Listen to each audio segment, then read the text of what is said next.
Hello, I'm Maciej Mikos and you're watching World Talks. Poland's president demands Germany to pay war reparations for the losses Poland sustained during World War II.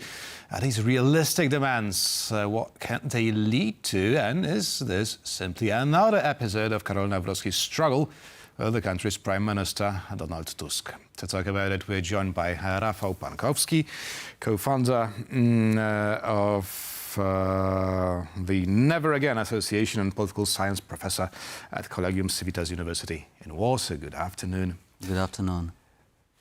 What is Karol Nawrocki's goal when he calls for war reparations from Germany? Well, of course, Karol Nawrocki comes from a rather specific political tradition, and also as a trained historian, he comes from a certain tradition that can be described, broadly speaking, as nationalist. So I don't think we should be surprised by this statement. This is more or less the kind of platform on which he campaigned and he was elected. Whether or not this statement is meant for international or domestic consumption is a legitimate question, of course. But I think this issue has several dimensions and several levels, and of course on the moral level, the historical level, of course the German Nazi occupation of Poland was very cruel, and it has taken many generations for Poland to recover. There is also a legal dimension which is more problematic, and it has to do with the discussion, to what extent Poland today is a successor state to the Polish People's Republic that actually rejected the reparations in the 50s, and so on. So there is a long list of issues here. So maybe it is a wise tactics from President Nawrocki to remind the Germans that they have not compensated Poland for its war losses.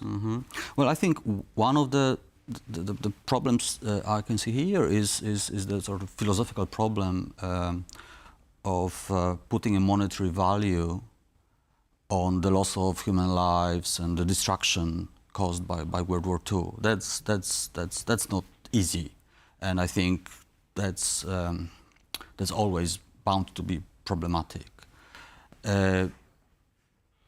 But there is no question that Poland, as a country, as a nation, suffered enormously during World War II. But whether or not there is, I'm still thinking about the logic of what you just said. So, if someone gets killed, he should, his family should not be compensated for this loss because you can't really value a human life? Well, it's complicated also because many years passed, and then again there is a question, and I think there are different opinions. All of them are actually quite legitimate. Whether or not today's Germans today are to be perceived as successors of Hitler's Third Reich. In a sense, yes, Germany today is a successor of Germany in the 1940s. But of course, at the same time, it's a very different country. And of course, on many occasions, Germany and German society acknowledged their responsibility for the Nazi crimes. So this is not the first time we are having this debate. And what is the best way to compensate for the crimes and for the destruction caused by World War II and the Nazi German occupation of Poland? There's a long history to this debate, and I don't expect it to be over anytime soon. Well, maybe you're mistaken, because it seems quite possible to me that come tomorrow, we will all forget about this historical debate over war reparations from Germany, because it happens so every single time we have this anniversary that we're talking about war reparations, and then the topic is dropped. Do you think it will happen the same way? Well, of course, for the last 10 years or so, we have had, the public discussion around the reparations, not only around the anniversary, but under Law and Justice government, we heard about it often, but not much happened on this issue, which again might suggest this is more of a domestic political topic rather than a real topic for the international relations level between Poland and Germany, somewhat. Therefore, my following question: how is Germany reacting to the Polish president's narrative? Well, apparently, Germany is actually very clear on its attitude and says that the issue is more or less solved a long time ago. But there is a lot of pressure, I think, on both sides to deal with this issue one way or another. Because in some ways, I think it really poisons the otherwise good relationship between Poland and Germany. So decades after World War II, I think the whole process of reconciliation has actually been very successful, also on the level of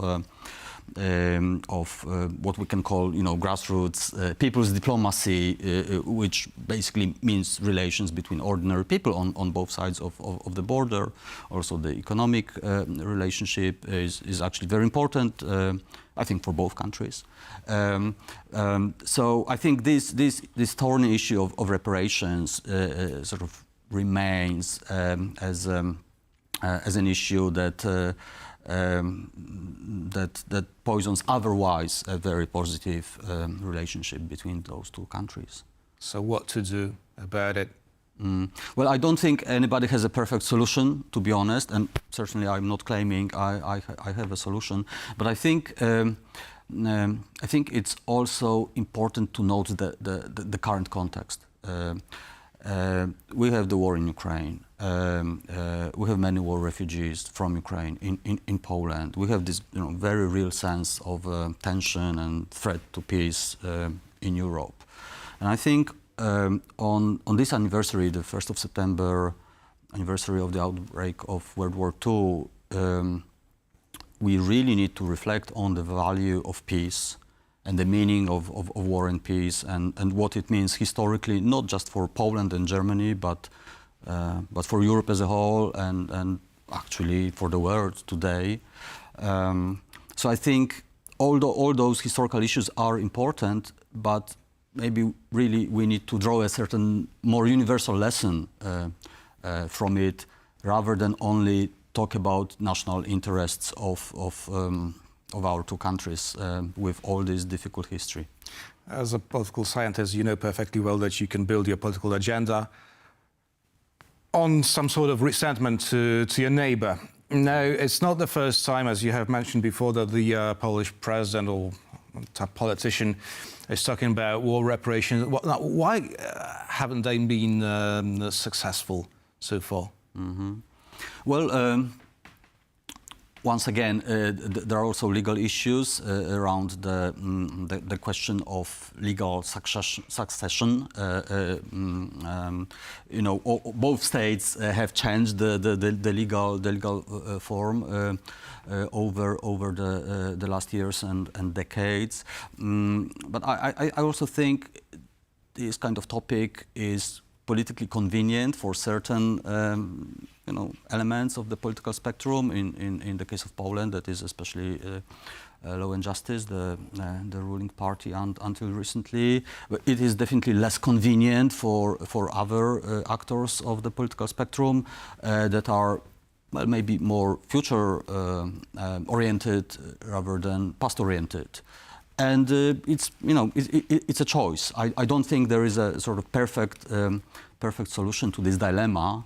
And I think different politicians, different leaders on both sides of the border need to deal with this dilemma, whether or not we should keep fighting the past battles, or whether we should be allies with a view to the future and the current threats.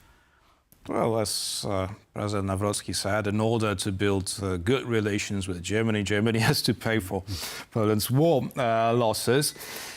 But what happened to this initiative? There were talks a few years ago, if I'm not mistaken, about building a broad European coalition to put more pressure on Germany to pay for war reparations, like Poland was trying to do something with Greece, right? Well, exactly. Greece is definitely one European country that in some ways has a position that is not so different from Poland's position on this issue. Actually, looking beyond Europe and beyond World War II, I actually remember a very interesting fact when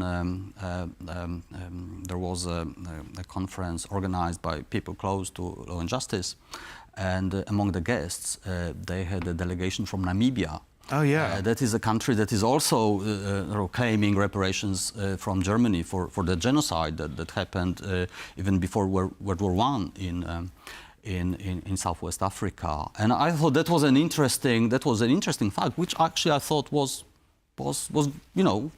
quite positive.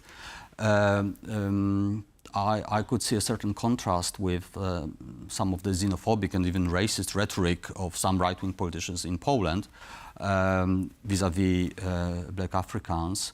But to have this more international or even more global debate on reparations, I think it's actually a good idea because, well, Poland suffered a lot, definitely. It's not the only country that suffered a lot during World War II and across history. And I think, that there are many claims and many legitimate claims from many nations against other nations. Overall, it's a rather messy picture. And how to deal with all those claims and counterclaims, I think it's a major challenge, and not only for Poland vis-à-vis Germany. And lastly, does Poland have a coherent historical policy, or can the president or prime minister say whatever they want? And well, should Poland have one vision of its history and what to do with it? Well, of course, one vision of history is impossible. But an official vision of history, the thing you find in your textbooks, Yes. Well, of course, it's probably not just an accident that both the president and prime minister of Poland are educated as historians.